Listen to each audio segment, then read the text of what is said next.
You know what's funny? People don't always fight you like enemies. Nah, most of the time they fight you like friends, like family, like the ones who hug you, smile at you, tell you I'm proud of you, and still hope you fail quietly. Yeah, that's the kind of war 2026 is bringing. Not the loud kind, not the dramatic kind, the silent kind, where they don't even have to touch you. They just watch, they wait, they sit back with their soft little opinions and let time do their dirty work. And oh, the worst part, they don't feel guilty. They can ruin your confidence with a joke, then laugh like it's nothing. They can dismiss your dreams with one sentence, then act like they're just being honest. They can step on your pride with a smile and still go to sleep like they didn't just bleed your spirit dry. Ha ha ha ha, because to them, you're not a person, you're a role. You're the good one, the quiet one, the understanding one, the one who always forgives, the one who always stays, the one who doesn't cause trouble, the one who eats disrespect like it's normal food. And you did it, didn't you? You played that role so long you forgot it was a performance. You started shrinking your voice so nobody would call you too much. You started lowering your dreams so nobody would feel threatened. You started smiling through discomfort so nobody would call you dramatic. You started moving like your presence needed permission. And they got used to it. Oh yeah, they got comfortable with the version of you that didn't demand anything, didn't challenge anything, didn't outgrow anything. Because when you stay small, they stay safe. And now you're standing at the door of 2026, and they can feel something changing. They can feel your patience running out. They can feel your silence turning heavy. They can feel that you're not going to keep being the soft version of you they can control. And that's why they start acting weird. They start doubting you for your own good. They start questioning your plans like they're worried, but really, they're scared. They start reminding you of your past mistakes like a leash. They start pulling old stories to keep you trapped in old identities because they don't want you to become dangerous. They don't want you to become disciplined. They don't want you to become the kind of person that makes their excuses look pathetic. And listen, it's not always hate. Sometimes it's jealousy disguised as concern. Sometimes it's fear disguised as advice. Sometimes it's love, but love from weak people who can't handle watching you rise. And that's why 2026 is not your year. No, don't romanticize it like that. 2026 is your battlefield. It's the year where you finally learn the truth. Not everybody who says they're with you is actually built to stand beside you when you evolve. Some people only love you when you're broken enough to need them.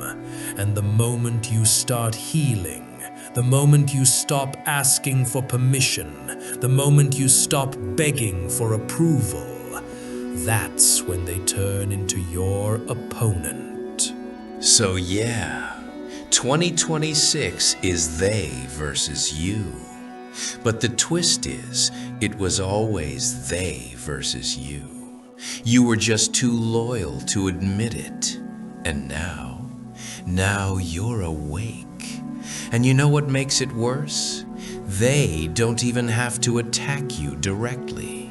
They don't need to scream. They don't need to insult you. They don't need to fight you like an enemy. They just doubt you quietly.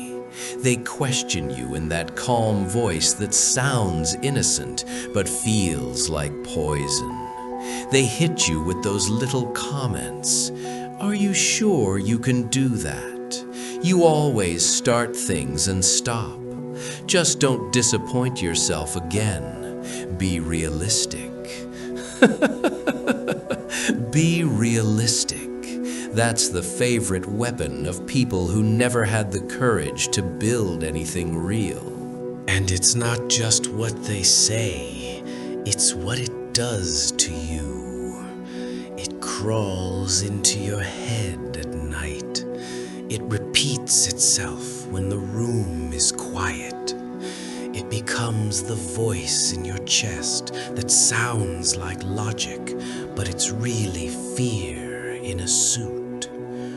That's where the pain starts. Not the dramatic heartbreak pain, not the movie pain with sad music and perfect tears. This is the real kind. The kind where you wake up and you feel tired before your feet even hit the floor.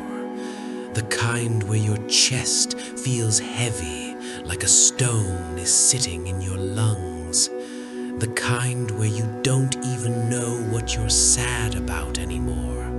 You just know something inside you is running out. And you try to ignore it. You tell yourself you're fine. You tell yourself it's nothing. You tell yourself you just need rest. But deep down you know it's not tiredness. It's grief.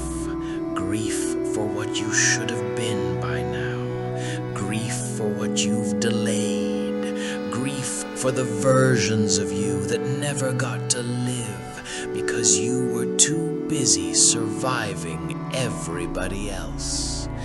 And oh, you don't talk about this part because you've become the person who's strong, the one who handles it, the one who doesn't complain. So you carry it silently, and silently it grows. It grows into overthinking. It grows into anxiety. It grows into self-doubt so deep you don't even remember what confidence feels like. You check your phone, not because someone is texting, but because silence makes you hear yourself. You scroll, you refresh, you distract, anything to avoid that one moment where your mind turns quiet enough to speak the truth. And the truth is this: you're scared. Not a failure. You failed before. You survived that. You're scared of trying again and being laughed at the same way. You're scared of giving everything again and being ignored again. You're scared of becoming passionate again and having someone crush it like it was nothing. So you start doing this thing, this self-sabotage thing. You don't call it sabotage, though. You call it waiting for the right time. You call it preparing. You call it thinking it through. But really, you're just avoiding. You're avoiding disappointment. You're avoiding rejection. You're avoiding that feeling of giving your heart to something again and watching it die in your hands. Because one thing pain teaches you is that sometimes effort doesn't get rewarded. Sometimes people don't care. Sometimes the world doesn't clap, and you learned that too early. So now you don't trust your own hunger. You don't trust your dreams. You don't trust your excitement, because excitement feels unsafe. It feels like a setup. It feels like the moment before reality comes and humiliates you again. So you stay numb, you stay calm, you stay controlled. But listen carefully. That calm isn't peace, it's suppression. It's you holding back the fire because you're afraid of being burned by your own hope. And that's the tragedy. They didn't just hurt you once. They trained you to fear your own growth. They trained you to doubt your own power. They trained you to stay in your cage, because the cage is familiar. And 2026 is about breaking that cage. Because if you don't, you'll spend another year being loyal to the same people who benefit from you staying small, and you'll call it life. And then one day, it hits you, not like a punch, like a slow realization sliding down your spine. Nobody is coming. Not your friends, not your family, not the people who swear they care, not the ones who say, "Call me anytime." Because when the night gets real, their phone stays quiet. When your chest is collapsing, they're sleeping. When you're fighting battles in your head, they're laughing in a room you weren't invited into. And oh, it's not even that they're evil. It's worse than that. They're just normal. Normal people don't carry your pain. Normal people don't think about you the way you think about you. Normal people care until caring becomes inconvenient. And that's the truth nobody wants to say out loud. The world isn't built to save you. It's built to reward the ones who save themselves. And that sentence sounds harsh until you finally live it. Because you've spent too long waiting for someone to notice, waiting for someone to understand, waiting for someone to apologize, waiting for someone to return and make your story feel right again. But let me tell you something.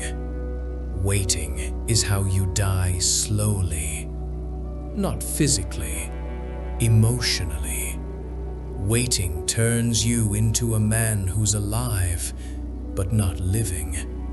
A man who is breathing, but not building. A man who has dreams, but keeps them locked away like they're too expensive to touch. And the sick part, the longer you wait, the more you start blaming yourself. You start thinking you're the problem. You start thinking if you were stronger, if you were better, if you were more lovable, maybe someone would come. Maybe someone would stay. Maybe someone would fight for you the way you fight for everybody else. But brother, that's not how it works. People don't show up because you deserve it. They show up when it benefits them. They don't respect your heart because it's pure. They respect your heart when it has boundaries. They don't care about your pain until your pain stops feeding their comfort. And you know what's even more brutal? The world doesn't pay for suffering. It pays for results. You can cry all night. You can bleed in silence. You can carry grief like a coffin on your back. And the world will still ask you, what did you do? What did you build? What did you achieve? Because sympathy is cheap. But discipline is currency. Results are currency. And if you're still sitting in pain, waiting for someone to hold your hand, you'll stay there forever. So, here's the shift. Here's the moment your life changes. When you finally accept nobody is coming. And instead of feeling hopeless, you feel free. Because once you accept that, you stop begging. You stop explaining. You stop expecting people to act like you. You stop giving your soul to a crowd that only shows up when you're entertaining. And you start doing something powerful. You start turning inward. You start building the one person who will never leave you. You.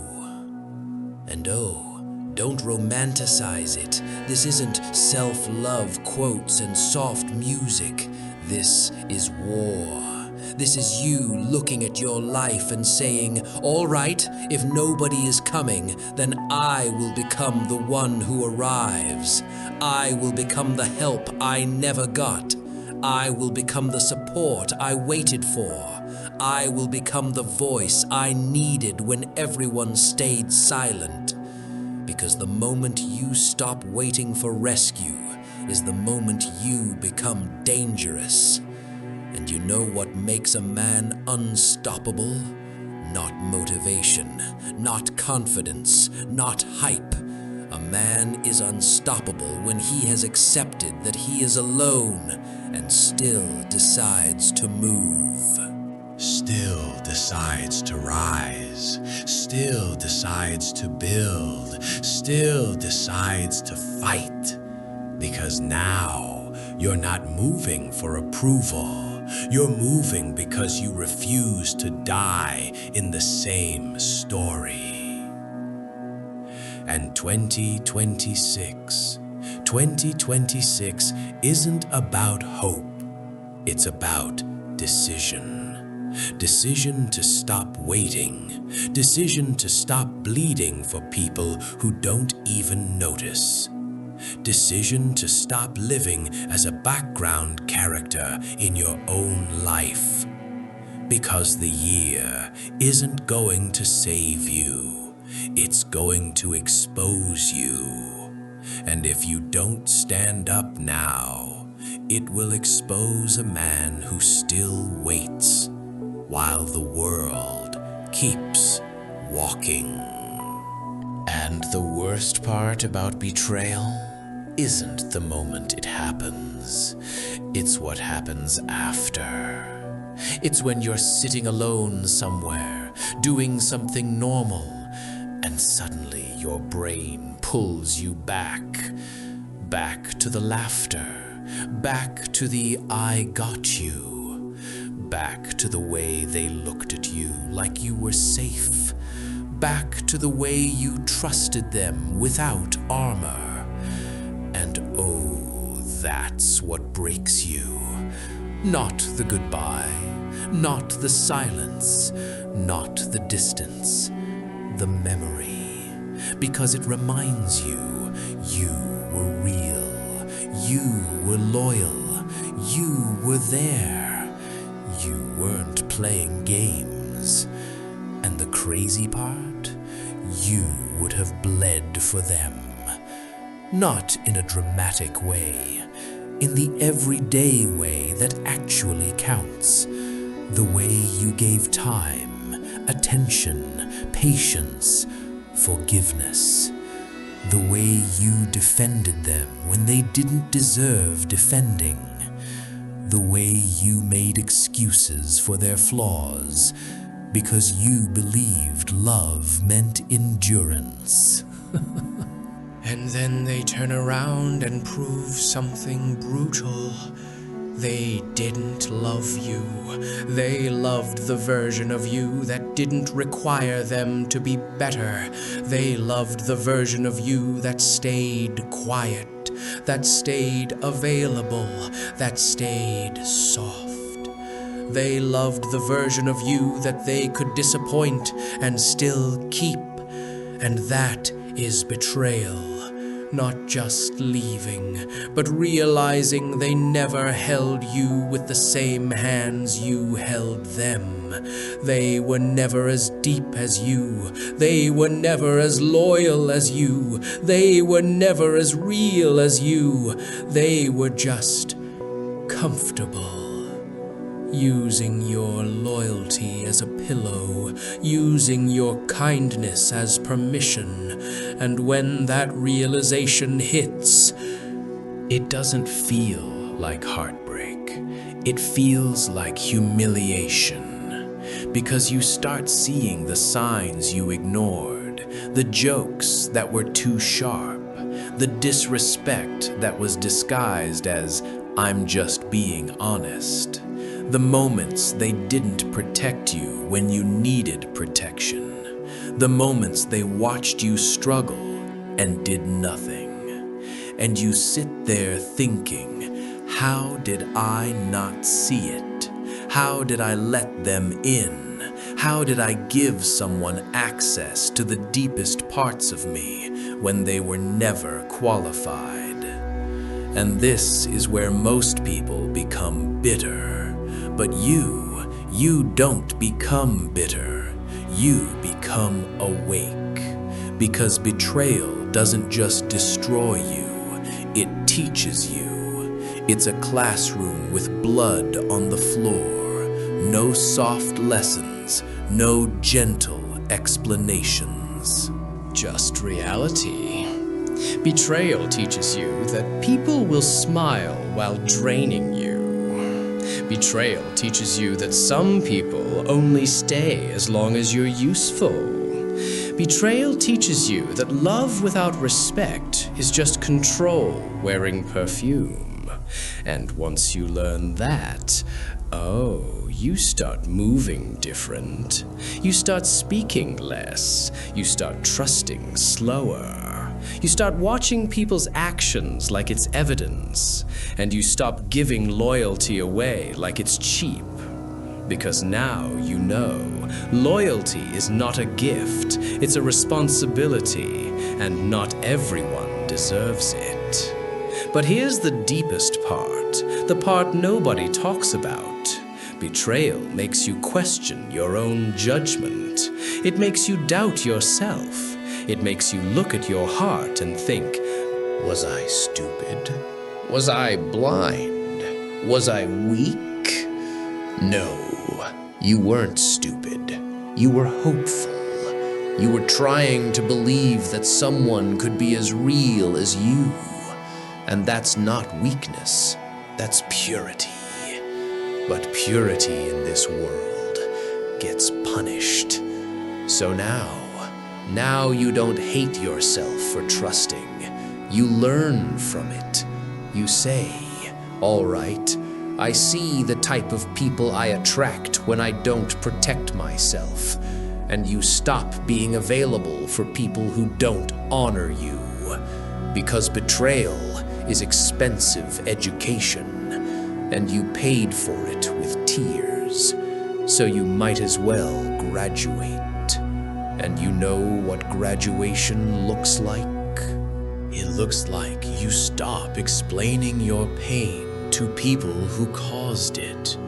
It looks like you stop asking why. It looks like you stop begging for closure from someone who didn't even care enough to be honest. Because the truth is, if they betrayed you once, they do it again. Not because you deserve it, but because that's who they are. And now, you're done being the place where people come to be careless. You're done being the man who gives everything to someone who gives nothing back. You're done being the loyal one while they treat loyalty like a joke. And if it hurts to remember, good. That pain is proof you're not numb. That pain is proof you still have a heart. But now, your heart has a new rule. It doesn't belong to everyone. It belongs to the ones who prove they can hold it without breaking it. You ever stare at a phone so long it starts feeling like a coffin? Like you're waiting for something to rise out of the dead, but all you get is silence. And oh, silence is not neutral. Silence is an answer. Silence is a decision. Silence is somebody looking at your pain and choosing comfort. You tell yourself maybe they're busy. You tell yourself maybe they'll reply later. You tell yourself maybe they didn't mean it like that. But the truth is sharper. They saw you. They just didn't choose you. And that's what the phone teaches you. Not messages, not love. The phone teaches you the truth about your value in someone else's world. Because when someone wants you, you don't need to chase their attention. When someone respects you, you don't need to beg for basic decency. But when someone is done using you, your notifications go quiet like a funeral. And the worst part, you still check, you still refresh, you still convince your heart that silence means soon. Because your heart is addicted to hope. Hope is dangerous when it's placed in the wrong hands. So you wait, you keep checking. You keep opening the same app like it's going to magically change reality. And every time you see nothing, your chest tightens. Not because you miss them, because you feel stupid. You feel discarded. You feel like you were easy to erase. And that kind of silence, it's not peace, it's punishment. But here's what most people don't realize. That silence is training you. It's forcing you to sit with discomfort without running back to them. It's forcing you to learn a skill most people never master, living without closure.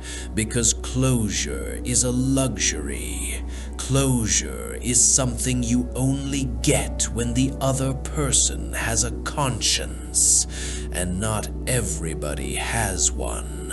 Some people will leave you bleeding and sleep like a baby. So the phone becomes your test. Every time you reach for it, you're really reaching for relief. You're reaching for proof you mattered. You're reaching for validation. A little message, a little apology, a little "I miss you." Just enough to calm the storm in your chest. But you don't get it. And slowly, something changes inside you. At first, you're sad. Then you're angry. Then you're tired. And then you stop. Not because it stopped hurting, but because you finally understood something brutal. If someone can ignore you while you're breaking, they are not your people. Period. And now, you start noticing how often you were the one carrying the connection. How often you were the one who reached out first. How often you were the one keeping the bond alive. How often you were the one forgiving. How often you were the one trying.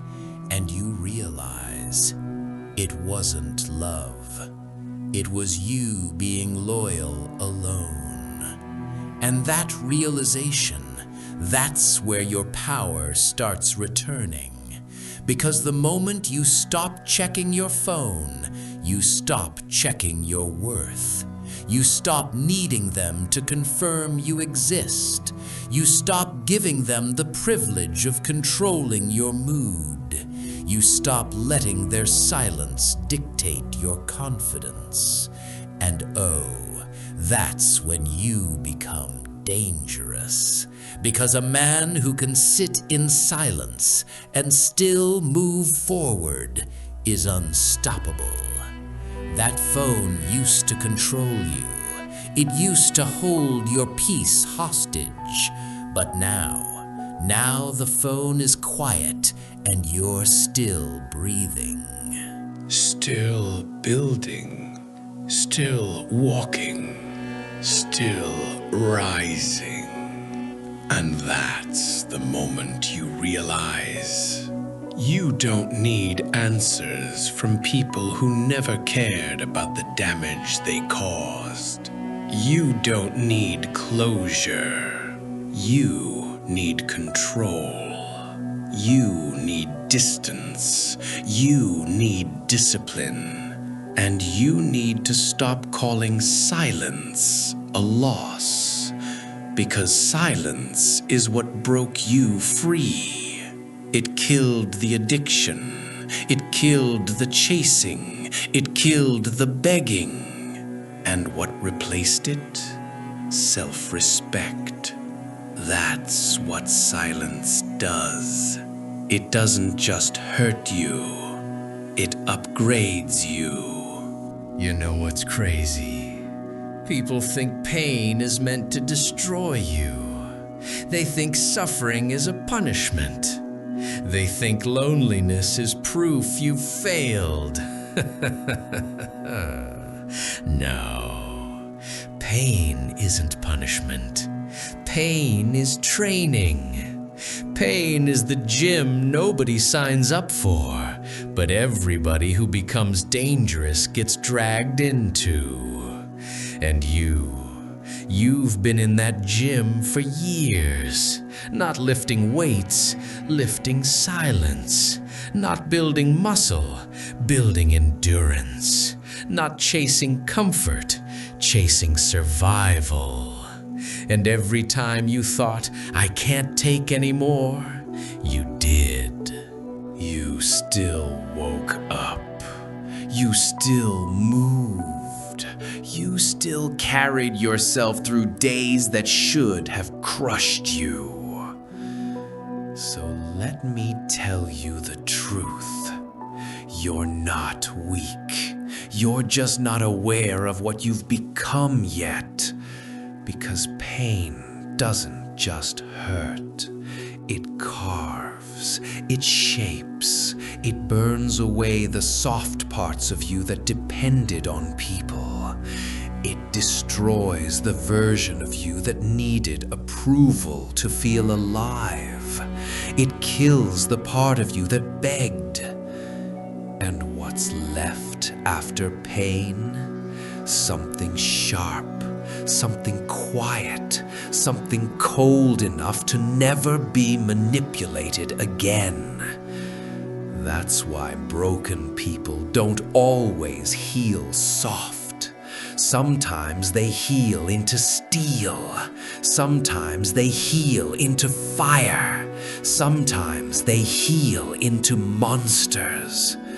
Not the kind that hurt the innocent, but the kind that refuses to be hurt again.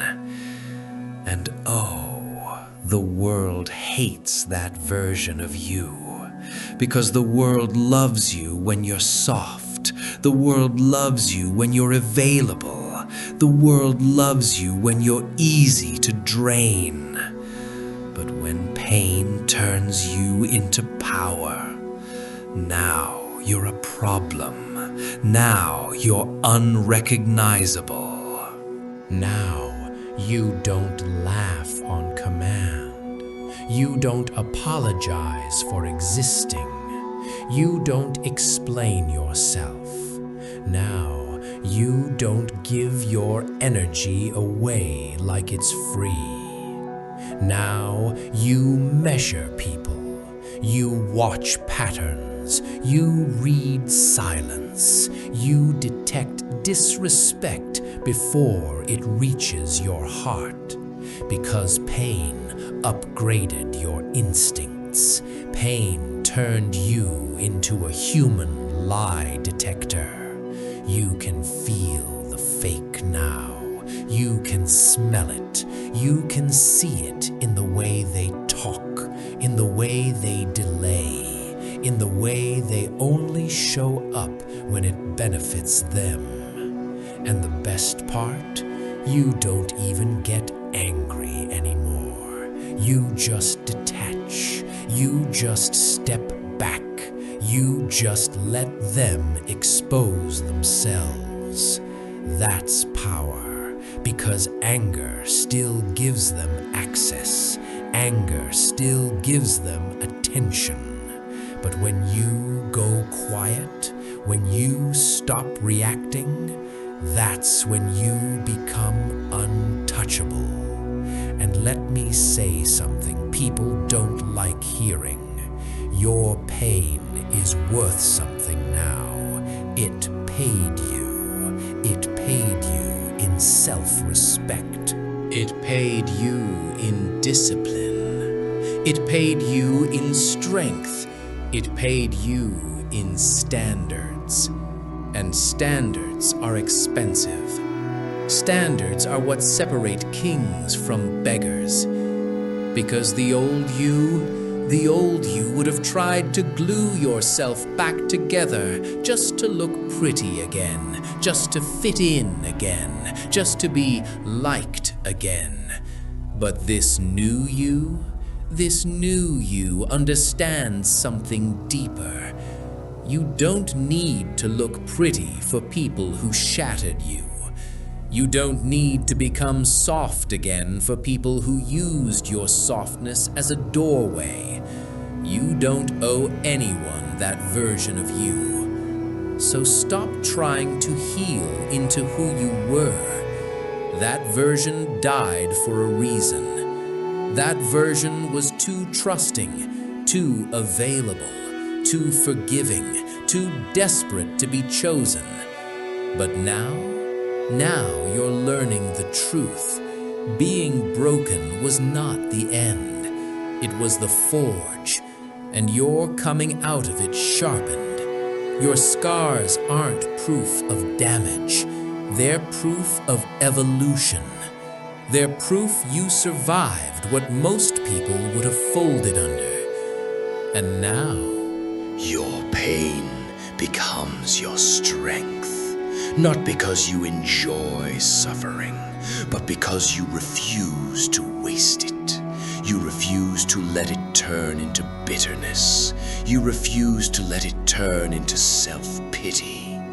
You take it, you hold it, and you turn it into fuel, into focus, into hunger, into results. Because results are the only revenge that lasts. And that's why you're about to change. Not with noise, not with speeches, not with drama, but with consistency, with discipline, with silence, with a calm that scares people. Because they can't control someone who doesn't need anything from them anymore. That's what pain gave you. Freedom. Freedom from needing people who never deserved you. Freedom from chasing love that was never real. Freedom from begging. Freedom from waiting. Now you move. Now you build. Now you rise. And anyone who tries to touch the version of you that once bled for them will only find steel.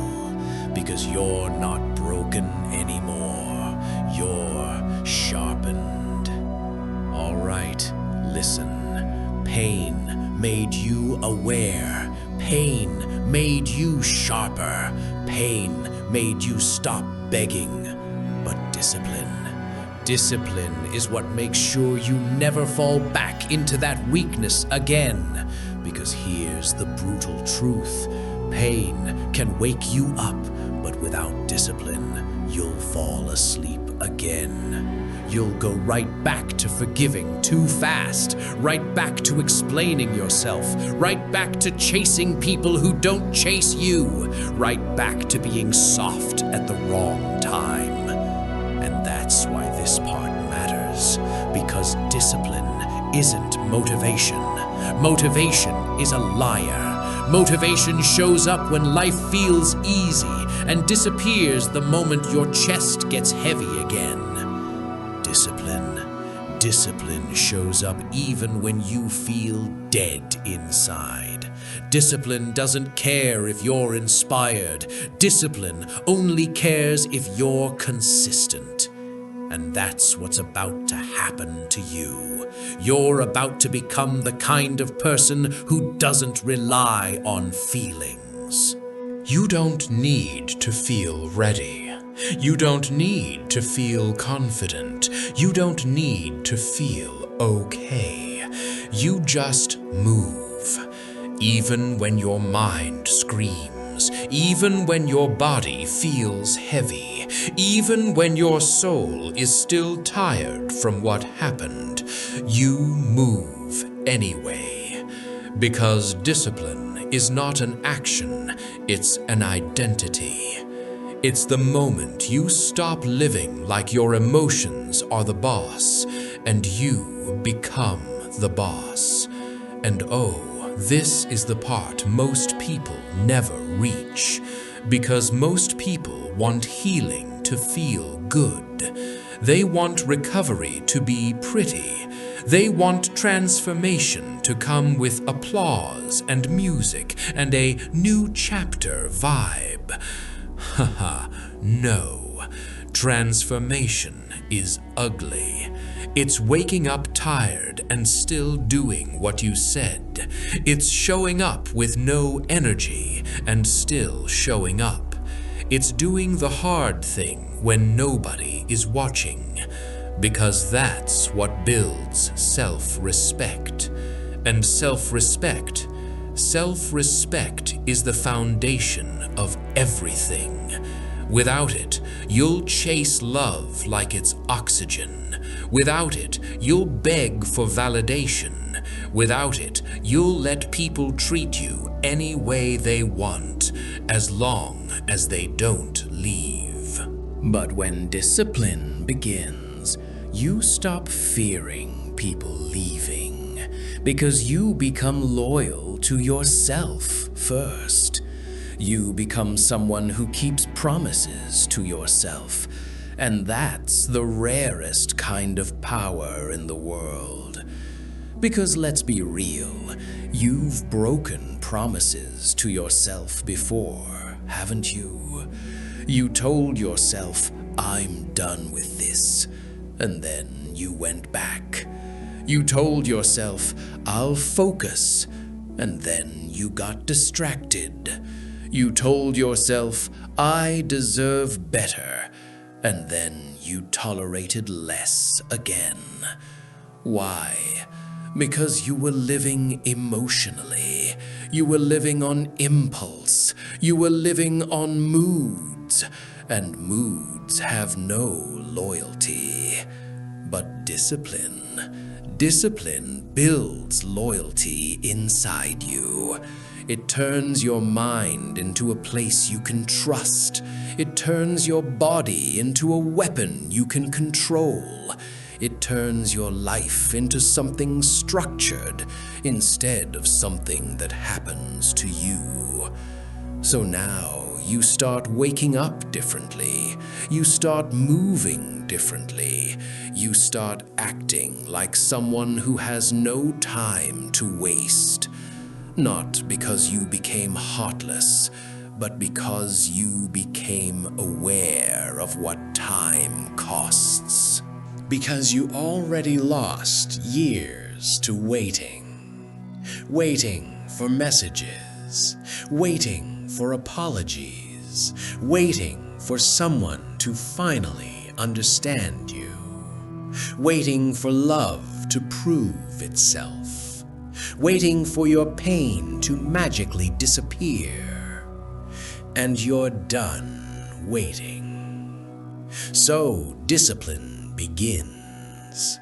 You build routines. You set rules. You build standards so strict, even your old self wouldn't recognize you anymore.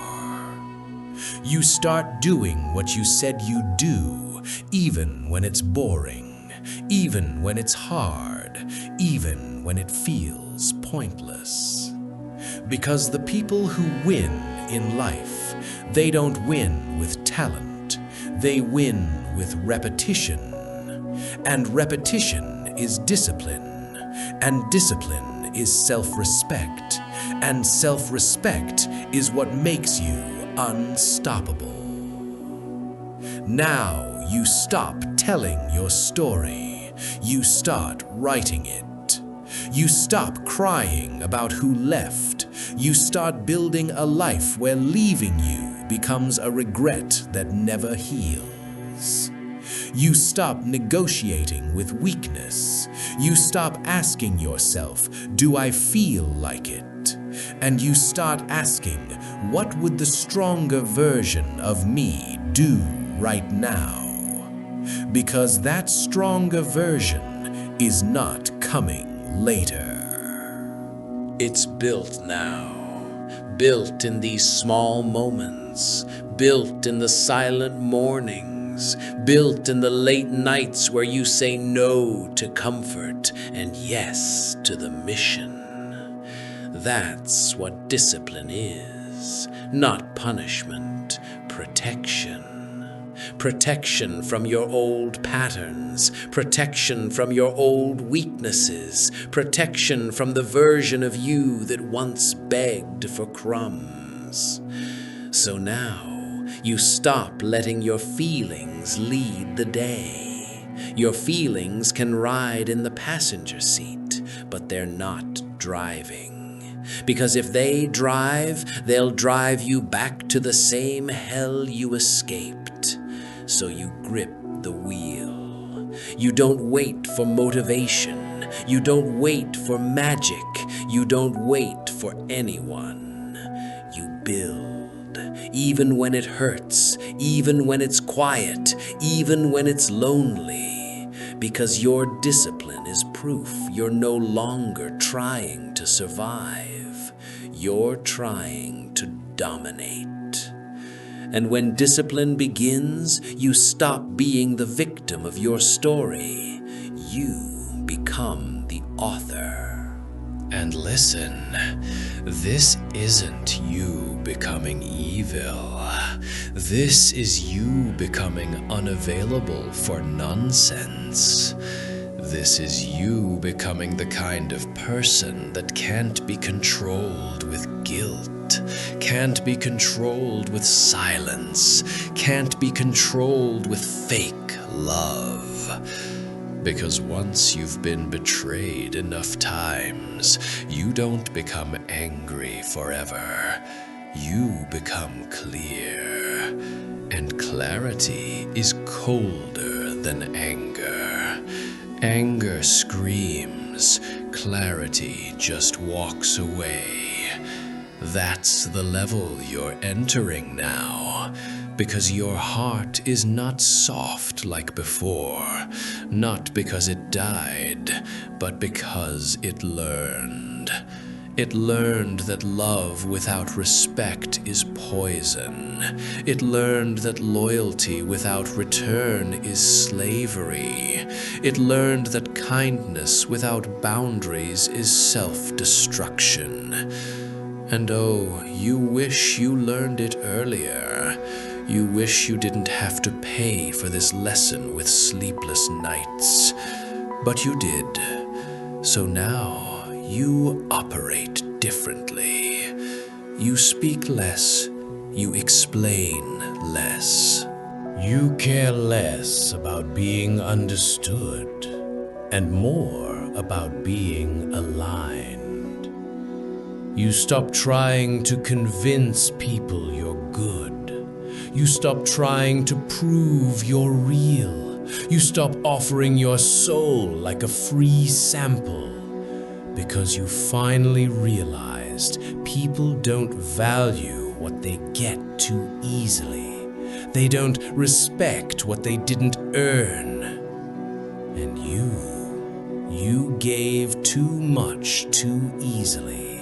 You forgave too fast. You stayed too long. You answered too quickly. You tolerated too much. And now you see the pattern. The pattern wasn't just them, it was what you allowed. And that truth, it stings, but it also saves you. Because once you see what you allowed, you can change what happens next. So now you become cold in the right way. Not bitter, not hateful, not cruel. No, cold like a blade, clean, sharp, precise. You don't react like before. Before you would argue, before you would beg, before you would explain yourself like your dignity needed their permission. Not anymore. Now you watch. Now you observe. Now you let people reveal themselves. Because the truth is, people always show you who they are. You just have to stop interrupting them with hope. Hope is dangerous when it's blind. Hope is what made you stay in places that were killing your soul. Hope is what made you think maybe they'll change. Hope is what kept you loyal to people who treated loyalty like a joke. And now your hope is disciplined. Now your trust is guarded. Now your love is expensive. And the world hates expensive things because most people can't afford them. So you stop chasing connection that drains you. You stop entertaining disrespect. You stop laughing at jokes that slice your throat. You stop shrinking yourself to keep people comfortable. Because comfort never protected you. Comfort never saved you. Comfort was the trap. Comfort kept you quiet, kept you polite, kept you patient, kept you dying slowly with a smile. So now you become different, and people will notice. Not because you announce it, but because you don't react anymore. Their insults don't get a response. Their silence doesn't scare you. Their disappearing doesn't make you chase. Their distance doesn't make you beg. And oh, that freaks them out, because they were used to controlling you with absence. They were used to you panicking when they pulled away. They were used to you folding when they got cold. But Now you're the one who stays calm. Now you're the one who pulls away first. Now you're the one who doesn't need closure. Now you're the one who doesn't need an apology to move forward. And that is power. Because once you stop needing explanations, you become unstoppable. You stop requiring people to validate your pain. You stop requiring them to admit what they did. You stop requiring justice to be spoken out loud. You just leave. And leaving silently is the loudest statement. You know why? Because anger still gives them attention. Anger still gives them energy. Anger still gives them proof that they mattered. But silence erases them. Silence says, you're not even worth my reaction. And that kills people like them. Not all people, but the ones who fed off your emotion. The ones who played games. The ones who tested your patience just to see if you'd stay. The ones who loved your loyalty because they could exploit it. Those people, they panic when you go quiet. Because silence is where they feel their own guilt. Silence is where they realize they lost access. Silence is where they finally understand you weren't weak. You were generous. And now that generosity has turned into boundaries. Now you don't chase. Now you don't explain. Now you don't argue. You let your life speak. You let your progress speak. You let your absence speak. Because if someone disrespects you now, you don't confront it like before. You just remove yourself, like a king closing the gates. Because your time is not unlimited, your energy is not free, and your presence is not for people who treat it like air. So now you become dangerous in a new way, not loud, not violent, not dramatic. Dangerous because you have control, because you don't need to prove yourself anymore, because you don't need people to choose you anymore, because you finally chose yourself. And oh, that's when the world shifts. That's when they versus you becomes obvious, because they were never fighting you physically. They were fighting your confidence. They were fighting your self-respect. They were fighting your ability to leave. They wanted you attached. They wanted you emotionally dependent. They wanted you always reachable, always explainable, always available. But now you're not. Now you're quiet. Now you're focused. Now you're disciplined. Now you're the kind of person that can't be manipulated with attention or absence. And that is the beginning of the end for them.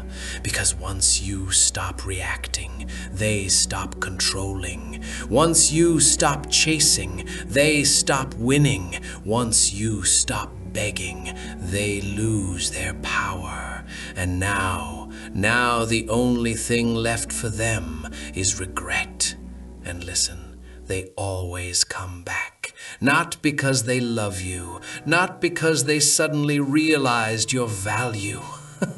No, they come back because they miss the access. They miss the convenience. They miss how easy you were to use. They miss the version of you that answered fast. The version of you that explained everything. The version of you that stayed even when it hurt. They miss the person who made them feel powerful, because when you loved them, you made them feel like they mattered, even when they didn't deserve it. You gave them that kind of love that covered their ugliness. You gave them that kind of loyalty that made their disrespect feel like it had no consequences. And when someone gets used to your forgiveness, they start thinking they're untouchable. That's what happened. They thought your heart was a shelter they could destroy and still come back to. They thought your kindness was permanent. They thought your patience was endless. They thought your silence meant weakness. They thought your softness meant you would always be there. So they left. They walked away thinking they won. They walked away thinking you'd crawl after them. They walked away thinking you'd break. And maybe you did break. But you didn't beg forever. You didn't stay shattered. You didn't stay in that place. You did something they never imagined. You went quiet, and you kept moving. You stopped checking your phone like it was a shrine. You stopped writing messages in your head. You stopped rehearsing conversations you'll never have. You stopped waiting for closure like it was medicine. And oh, when you stop waiting, you start healing. Not soft healing, not everything's okay now healing. No, the kind of healing that turns you into someone who can't be controlled anymore. And that's when they feel it. That's when they panic, because your absence doesn't feel normal. Your absence feels like punishment, because they're used to having you available. They're used to having you within reach, even when they weren't treating you right, even when they weren't choosing you, even when they weren't respecting you. They were still addicted to knowing you were there. But now you're not, and suddenly they remember. Suddenly they start thinking about you at night. Suddenly they start replaying moments. Suddenly they start wondering why you're not reacting anymore. And let me tell you something. People don't miss you when you're there. They miss you when you stop feeding their ego. They miss you when your presence stops being guaranteed. They miss you when the comfort of your loyalty disappears. That's why they come back. Not because you were perfect, but because you were rare. You were steady. You were consistent. You were the one who stayed, even when they didn't deserve it. And when you disappear, they lose their favorite thing. Someone who made them feel important without requiring them to be better. And that's why they come back. They come back with little messages, little "Hey, how are you" texts, little "I've been thinking about you," little "I miss you," little "I didn't mean it." And oh, they say it like it's supposed to erase everything. They say it like memory is optional. They say it like you didn't bleed. They say it like you didn't break. They say it like you didn't die a little inside when they walked away. They come back expecting you to open the door, expecting you to smile, expecting you to forgive, expecting you to prove that you're still the same soft soul. But you're not. Here's the truth that makes them choke. They didn't lose you when they left. They lost you when you stopped needing them. Because what they called love wasn't love. It was access, convenience, control. So when they come back, you don't give them anger. Anger still gives them attention. Anger still makes them feel important. No, you give them silence. Because silence erases them. Silence says, you don't exist in my world anymore. Silence says, I healed without you. Silence says, you can't touch me again. And that silence destroys them, because now they're forced to sit with what they did. They compare everyone to you, and nobody matches, because loyalty like yours is rare, and they wasted it. So when they return, you don't open the door, you don't explain, you don't give them one more chance, because they didn't deserve you broken, so they don't deserve you healed. You owe them nothing, not your heart, not your presence, only silence. And silence, silence is brutal. They shattered your soul, but now you don't break, you